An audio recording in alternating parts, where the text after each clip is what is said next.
is changing. And I'm just like, yeah. There are other scenes that are like that too, where, again, it was very enlightening because watching this multiple times, I found myself viewing it as less sexist every time I watched it. And then when I finally heard Karen's commentary, I'm just like, okay, it was like, holy crap. Like, I got to take the veil of everything that I grew up with and all my thought patterns away. And it's like, yes, this makes total sense.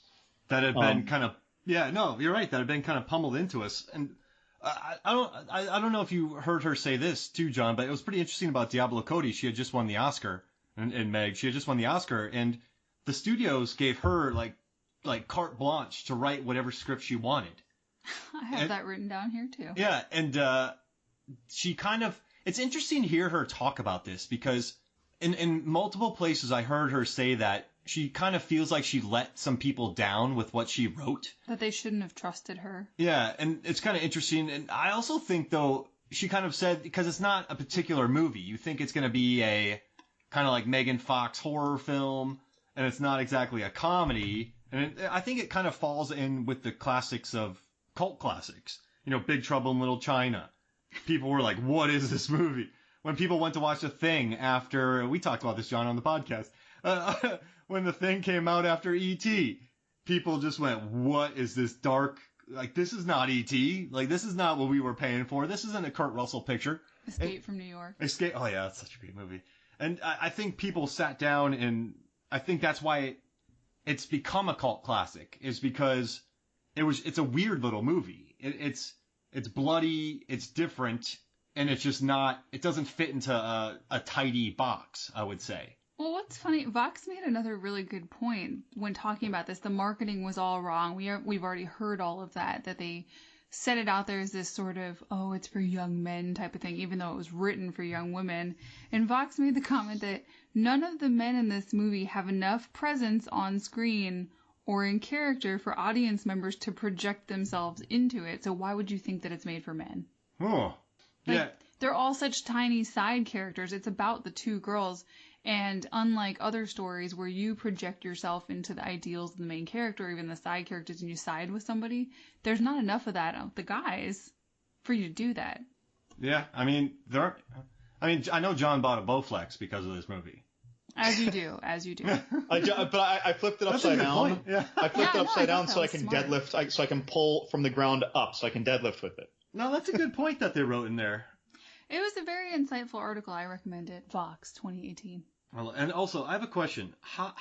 This movie would have fit in perfectly in 2019. Do you want to know why? You guys have a guess why this movie would work perfectly in 2019? Because The Babysitter? I was going to say that. Yeah, I have that in my notes. No, because of the puke. Yeah. Oh, it was a pretty pukey movie. Did you do an article about that? Yeah, there's about 20 major movies. Wait, pretty pukey movie. Let's coin it. Pretty pukey movie. 1917 had puke in it. I could rattle off. The Lighthouse had puke in it.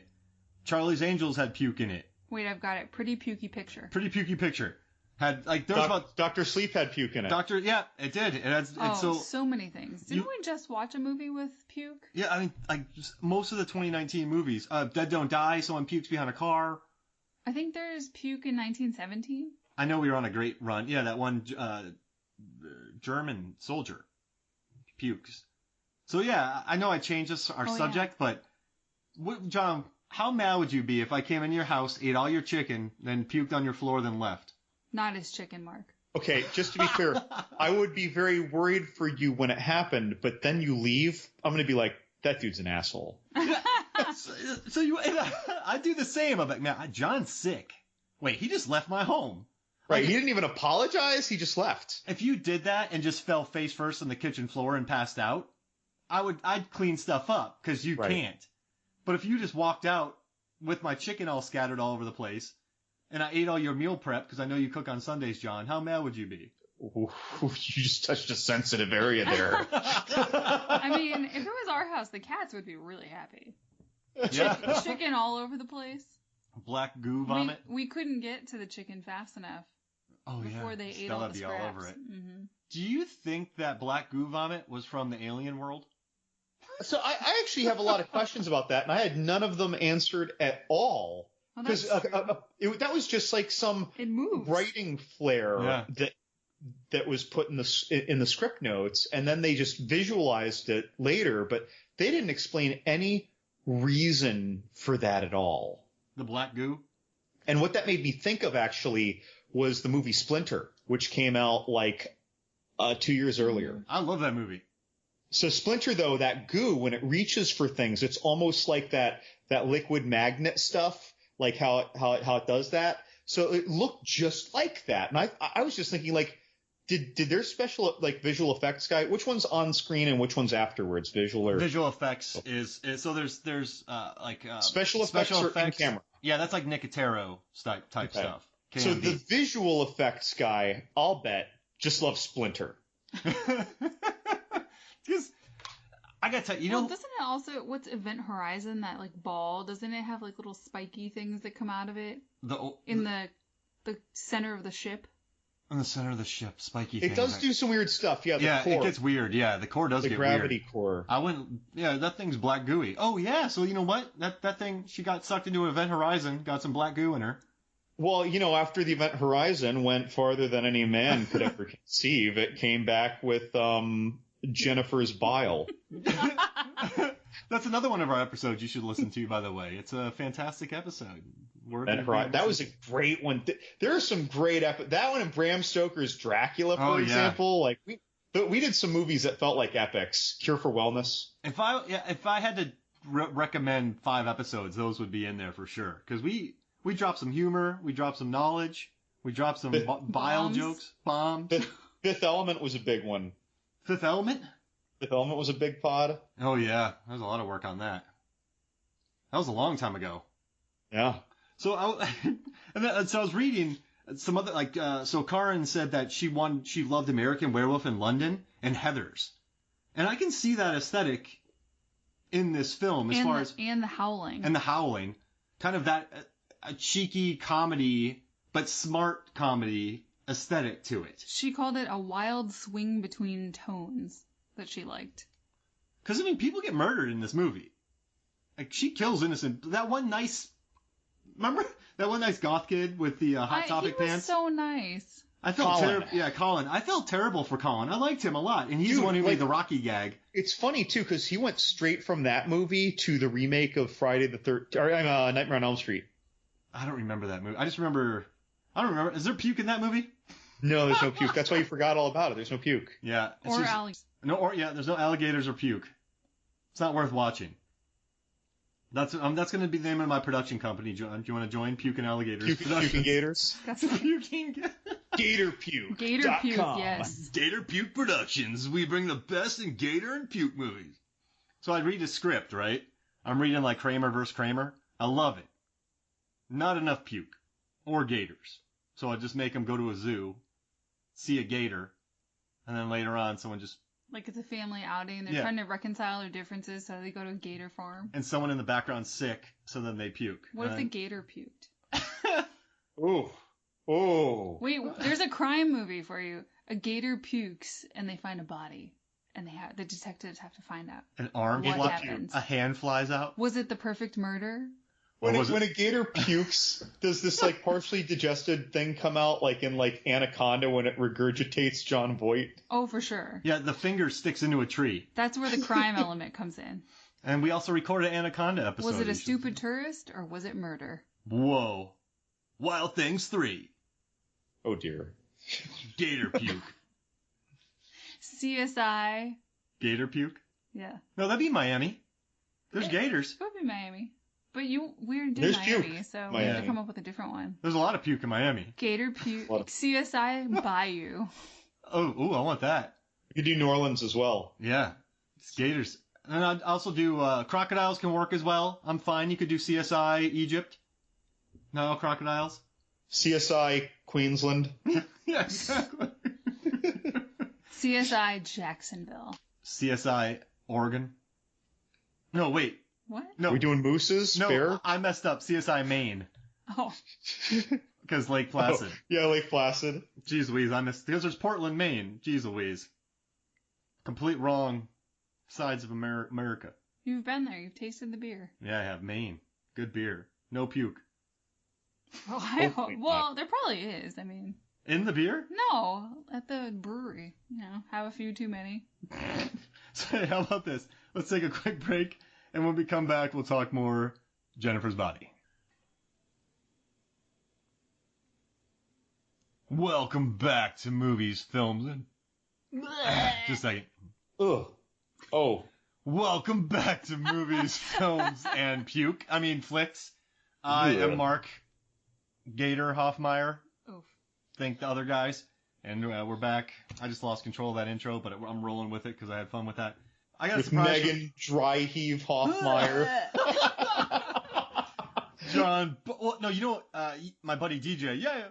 So whenever we talk to each other, we're always like, barf. And then like, not in this car, mister, this is a Mercedes. So whenever DJ calls me, his name is literally barf when that comes up on my phone. I got a puke hang up. Uh-oh. All right, so we got something to do real quick. John, we're going to do an Amanda Seyfried draft between John... Seyfried or Seyfried? I think it's Seyfried. Okay. Yeah, I've been saying that the whole podcast, well, too. Just know that. I'm looking at how it's spelled, No, I and haven't. I'm not certain. But Seyfried. So Amanda, draft. So, John, how many fingers am I holding up? I can't see. Well, just guess. 1 or 2? 2. All right, you got it. So you pick first. And we're going to do 5 teams. So you pick 1, Meg picks 1. Are we including Jennifer's Body? Yes. I'm still going to pick Mean Girls first. Okay, Mean Girls. Megan, who are you picking first? I'm going to go with Mamma Mia, Here We Go Again. Yeah, Mamma Mia. Oh, I get Jennifer's Body! It's totally fine. All right, Jay. All right, Meg, who you got? I'm going to go with Mamma Mia. Part 2? No, the first one. She went with the second one first. Oh, I misunderstood that. Okay. Wait, now I got to start thinking of Amanda Seyfried movies. I mean, I got one in my head, but I'm trying to filter through some others here, and I'm struggling. There's one I loved recently, but I don't know if you guys are gonna draft it. Well, I got to go with what I'm. How many are we picking? 5 each. And while you guys are researching, if you go to Movies, Films, and Flicks Facebook, we put up a bunch of fun polls. We have some fun tournaments, so you can go in here and vote on these random things that we do online. On the podcast, you can vote for them on Movies, Films, and Flicks Facebook. Okay. Well, I'm not looking online, so this is all from my head. I'm going with Lovelace. Okay. Got it. Meg, 3. I'm going with Epic. Epic? Yeah, that bug remember movie? that crazy... No, it's not... Well, they were fairies, right? Yeah, but there's bugs, too, It was isn't just so oddly fascinating and not that great that I have to vote for it. We stayed up all night watching that movie. I was very curious about what's happening with this movie, Epic. All right, John, 4. I can't think of another. There's a bunch. I can't. I really can't think of another. All right, here. I'll pull up some. I'll pull it up. She was in that Letters to Juliet movie. Oh yeah, Letters to Juliet. She was in that In Time movie. She was in Les Mis. Oh, In Time. She was in Les Mis. Dear John. Meg. Oof. What do you got? I'm gonna go with something a little bit off here. I'm gonna pick her Lily Kane character in Veronica Mars. No, we can't do TV shows. Oh, come on. No TV shows. Movies only. She was in Big Love. That's a TV show. No, Les Mis. She's been in a bunch of good movies. Fine, I guess Les Mis. Les Mis. Dear John. All right. How many is that? You have one more, Meg. Veronica Mars. John, can she have a TV show? I'll allow it. No one picked First Reformed. That movie's so good. Well, you decided not to be a part of it. Wait, what movie?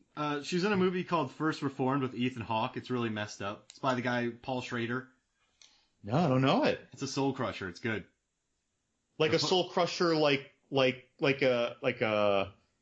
Drive. No, like more than that. Like Irreversible. Okay, do you want to know what happens at the end? No. I don't even know this movie existed. Listen, sure. I'm not going to tell anybody. There's barbed wire. There's Drano. There's some really weird stuff. Some bombs. Are we talking murder? Murder with these things? Well, I don't want to tell you, but I need to see this movie now. Now you're getting me excited. And then she's also in a movie called While We're Young that was directed by Noah Baumbach, and she stars opposite Adam Driver, the AD, and the Ben Stiller, and Naomi Watts, and the NB. Not the Baumbach Noah.